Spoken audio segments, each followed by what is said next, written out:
Assalamualaikum warahmatullahi wabarakatuh. Apa kabar hari ini? Semoga tetap semangat ya. Nah, di sini ada gambar beberapa bapak-bapak yang berasal dari suku yang berbeda-beda. Di sini ada Pak Sami yang berasal dari Maluku, ada Pak Ence yang berasal dari Sunda, ada Pak Made berasal dari Bali, ada Pak Udin yang berasal dari Betawi, ada Pak Anur yang berasal dari Jawa.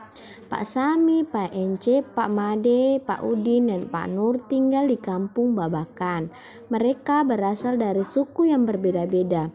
Mereka juga mempunyai kesukaan makanan yang berbeda-beda. Makanan kesukaan mereka adalah makanan khas daerahnya. Mereka juga sangat ahli dalam memainkan alat musik daerah masing-masing. Mereka menggunakan bahasa Indonesia sebagai bahasa sehari-hari. Meskipun masih sangat terpengaruh dengan logat bahasa daerah mereka masing-masing. Jadi di sini bapak-bapak ini berasal dari suku yang berbeda-beda.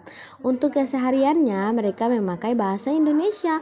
Kalau mereka memakai bahasa daerah mereka masing-masing, pasti tidak akan mengerti ya anak-anak. Contoh nih, Pak Nur berbicara dengan Pak Made memakai bahasa Jawa. Maka Pak Made tidak bisa memahami apa yang dikatakan oleh Pak Nur. Maka dari itu mereka harus menggunakan bahasa Indonesia.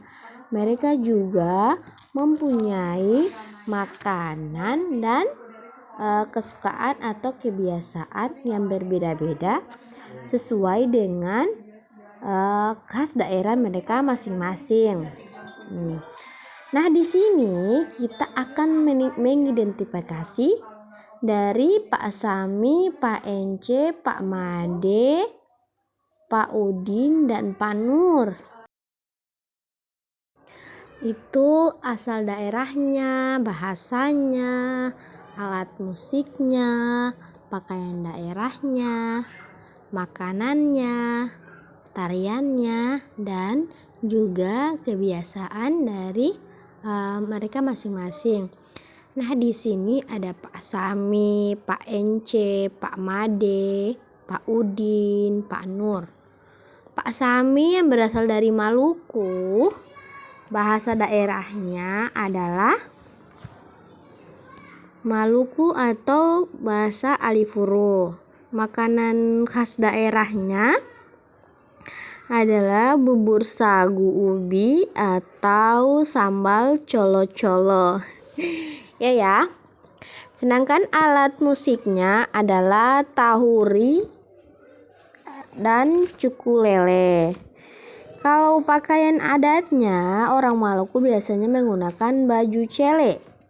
Lalu ada tarian dari Maluku yaitu tarian lenso.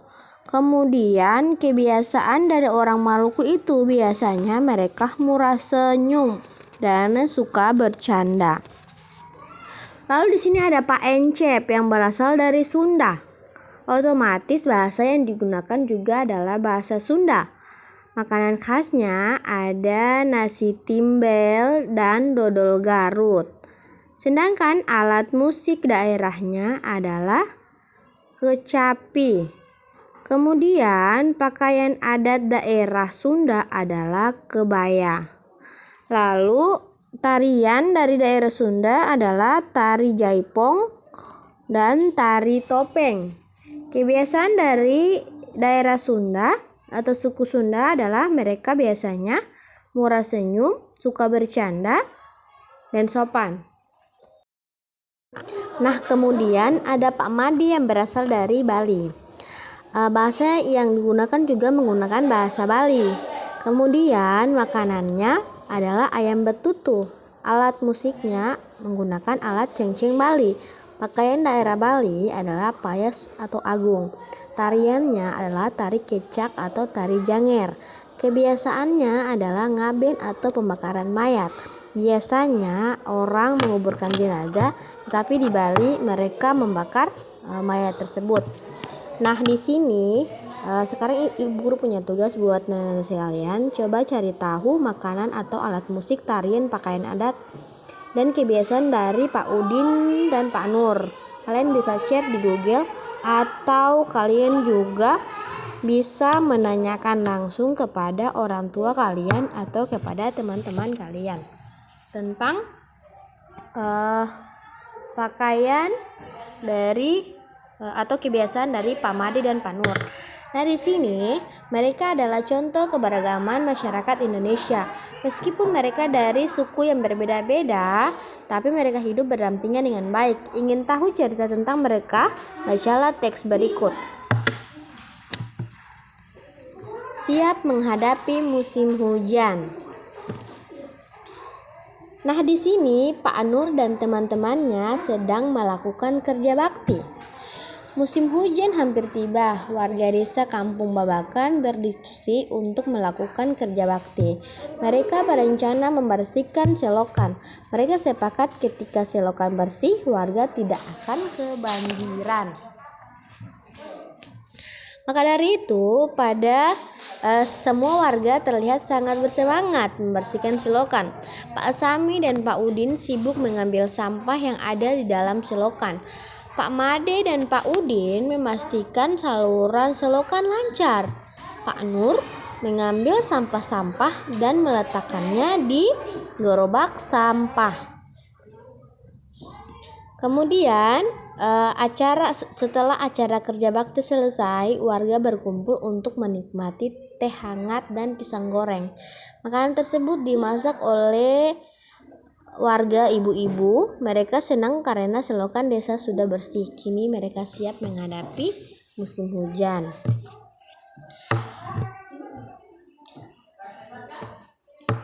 Nah, dari bacaan ini kita tahu bahwa walaupun mereka berbeda-beda asal daerahnya, mereka tetap bekerja sama, bergotong royong bersama-sama untuk membersihkan lingkungan mereka supaya terbebas dari banjir saat musim hujan nanti. Mungkin sampai di situ dulu ya sayang. Assalamualaikum warahmatullahi wabarakatuh.